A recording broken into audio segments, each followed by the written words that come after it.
Madagascar is a unique island. It is the fourth largest island in the world, with amazing animals, plants, and landscapes.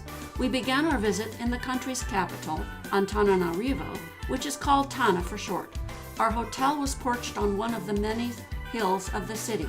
We walked down a long set of steps, negotiating the market vendors' many baskets of produce. A stop at the kiosk for a phone card before we hit the streets to see what Tana was all about. Madagascar has a large Christian population, mostly Catholic. The wedding at this church had just finished, and school was out for the day. These boys were singing for a tip. People and trishaws crowded into the large craft market, which provided a great collection of the local artisan ware. We really enjoyed the music man. He was playing Christmas songs on a vahila, a sort of tubular harp, as well as a box ukulele. It was in Tana that we met up with our G Adventures tour group. There were 14 of us, plus guide and driver. The rainy city streets soon gave way to more meager shops and houses, with a surprise that rice paddy fields were so close to the city. The countryside varied between hills and valleys, but there always seemed to be rice paddy fields along the roadside. So we left our bus for a short walk along the paddy fields, thankful not to have to carry the loads of animal fodder on our heads.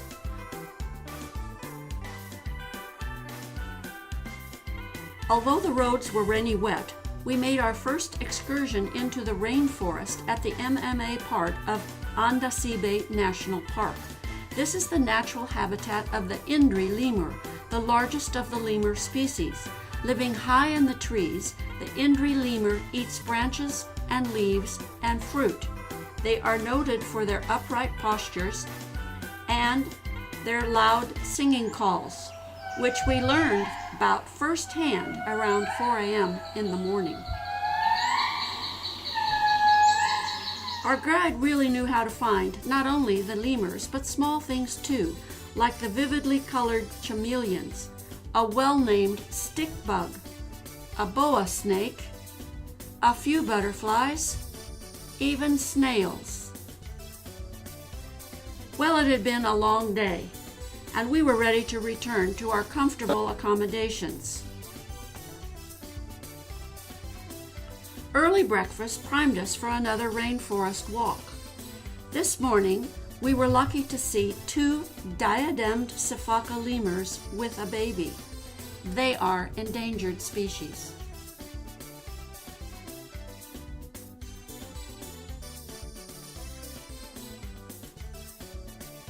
We were sharing the roads with pedicabs called cyclopus and the zebu carts as we drove down to the market. Rice and potatoes are big sellers, and the piles of fresh vegetables looked really good. Not so the chicken that was on offer. You could also buy clothes at the market or have your own repaired.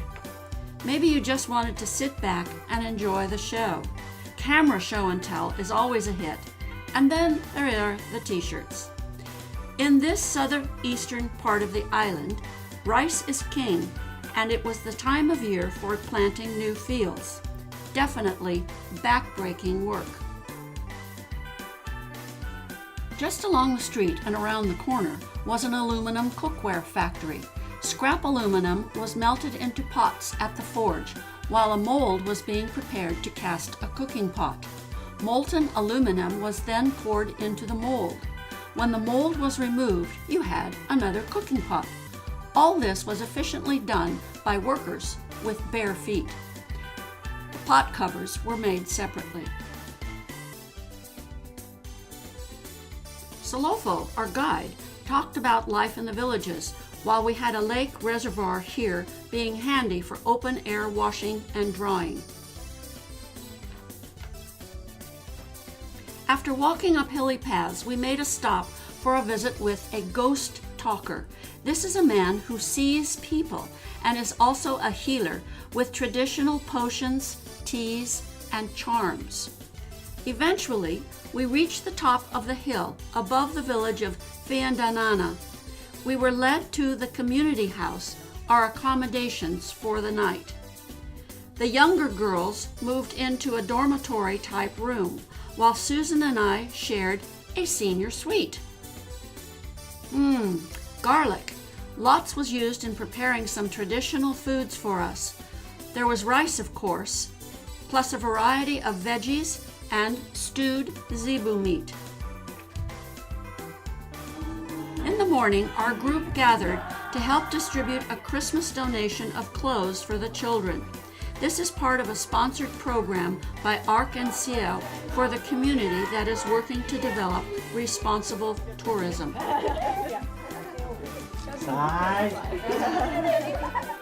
It had rained hard overnight, producing some very muddy hiking going downhill. No worries for the rice farmer, though. Zebus are very useful in these conditions and are very much prized possessions. Probably that a good thing that our bus was ready to take us on to Ranomafana National Park, one of the most important mammal sites in Madagascar. We were introduced to the park and hiked with rangers and spotters who soon spied a golden bamboo leader, but he was way high up in the trees. Fortunately, next came a greater bamboo lemur sitting lower down and calmly chewing on a bamboo shoot. Last to come into view was a group of red-fronted lemurs, mostly looking like a big furry ball with tails.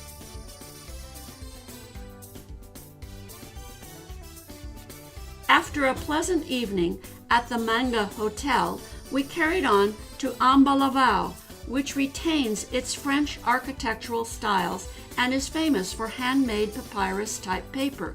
The pounded pulp is spread thinly on trays to dry, impregnated with flower or leaf designs, and then dried. When dry, the paper is made into attractive book covers, specialty stationery, and decorations. By now, we had left the rainforest regions and were into more diverse scenery. We stopped at the Anja Community Reserve, known for its accessible groups of ring-tailed lemurs. Their antics truly charmed us.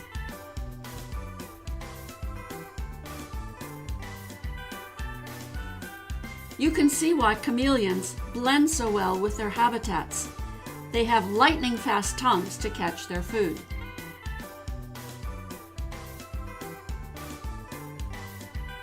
It seemed pretty strange losing all the trees and bushes as we crossed through savanna lands toward the desert. There was even a cactus garden at our hotel. Sundowners on the patio then, before we had our festive dinner. The evening entertainment was with the local musicians. Dancing? You bet. And a call for us to participate too.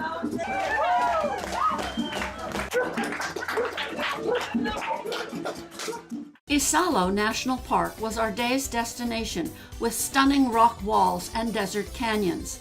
This park also had the ring-tailed lemurs. And we saw chameleons, of course, a slithery boa snake, and a Madagascar hopo bird. Our hikes took us along streams and up through the rocky trails into the canyons.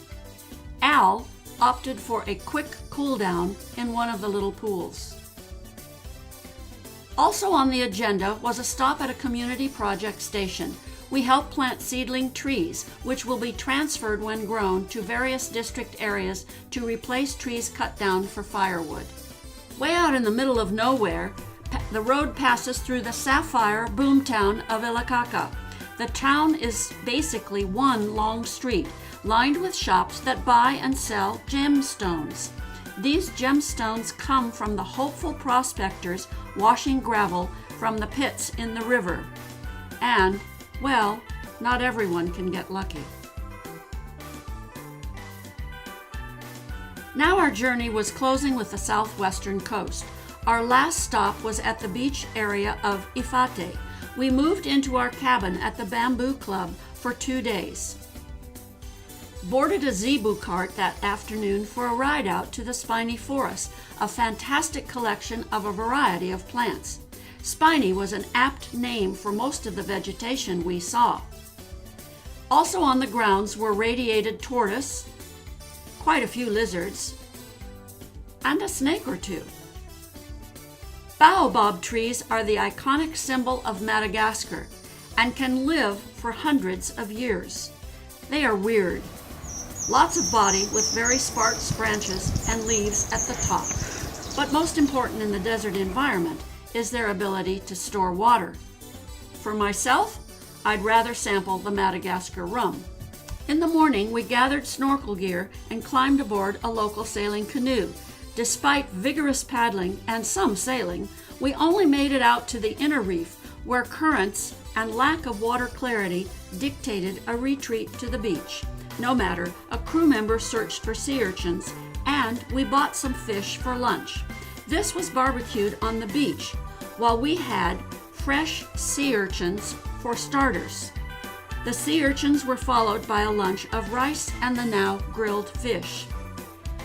Taking a walk through the fishing village showed us typical dwellings, and a new canoe was being built. There were some small shops with a little bits of produce, some flip-flops and shorts, and colorful pariu cloths too. Maybe this is where he got his sail. The Bamboo Club put on a beach party that evening. Wow! Here comes the food. A delicious assortment to sample. Dinner led us right into the local entertainment for the evening. The ladies had a very distinct way of dancing that none of us could match. But we did our share of getting into the mood and into the act. That was a fun evening, wasn't it? Yes, it certainly was. We all flew back to Tana the next day, ending our very successful and happy G-Adventures tour. But wait, that wasn't the end of Al and Beth's Madagascar travels. We flew away to the north coast, to the island of Nosy Be, Madagascar's #1 beach destination. While certainly a tourist attraction, there remained an active local presence on the beach as well. The fishermen sailed into shore in the mornings, with many hands to help them land, and then remove the small fish from their net. Tedious work, but a good haul in the end. Fish seemed to be a good idea for lunch. We found a small cafe, sat down with a cold beer, and realized that we were pretty much in the center of all the kitchen activity too. Fresh tomato salad was followed by delicious grilled fish and crispy French fries. Sorry, bud, no leftovers for you today. At the Villa Vahila Hotel, we had a well-appointed, comfortable room overlooking the garden.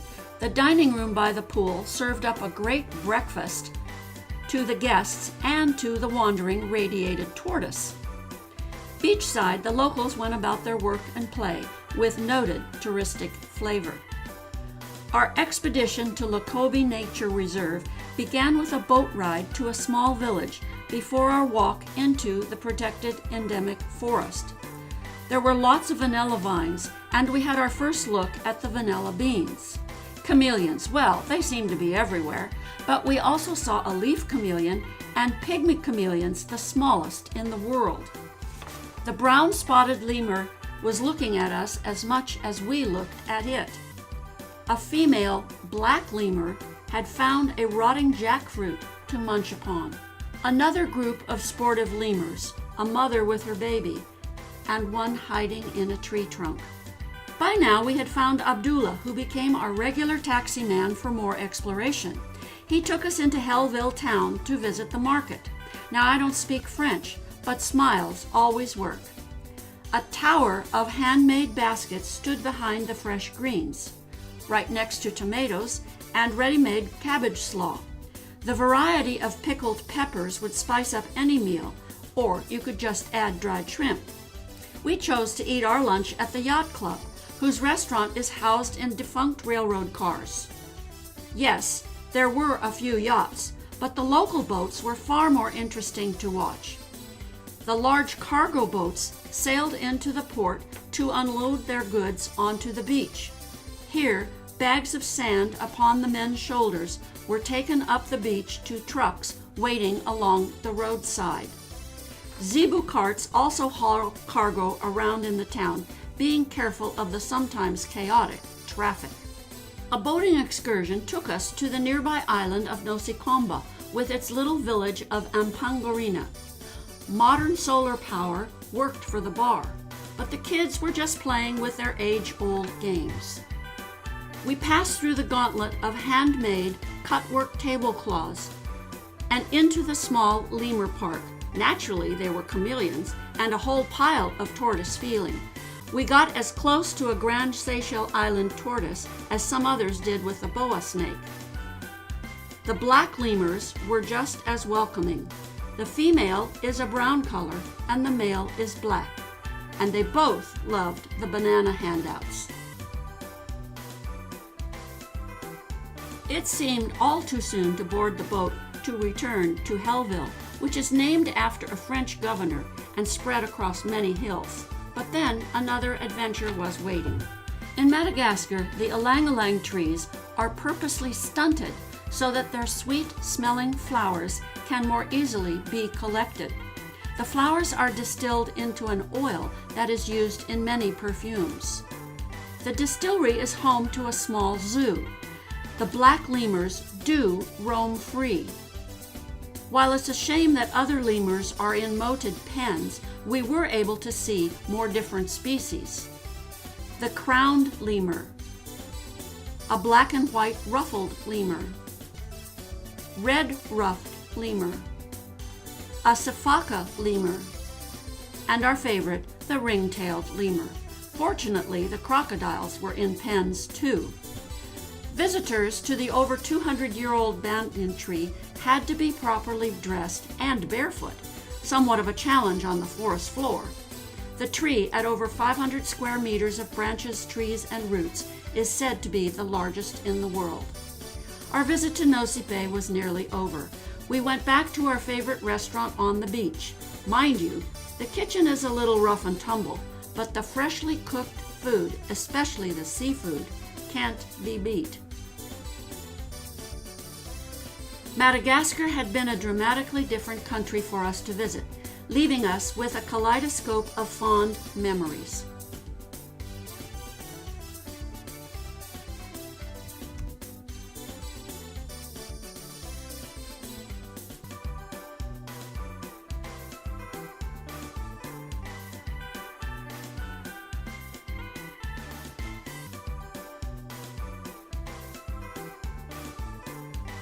Until the next time.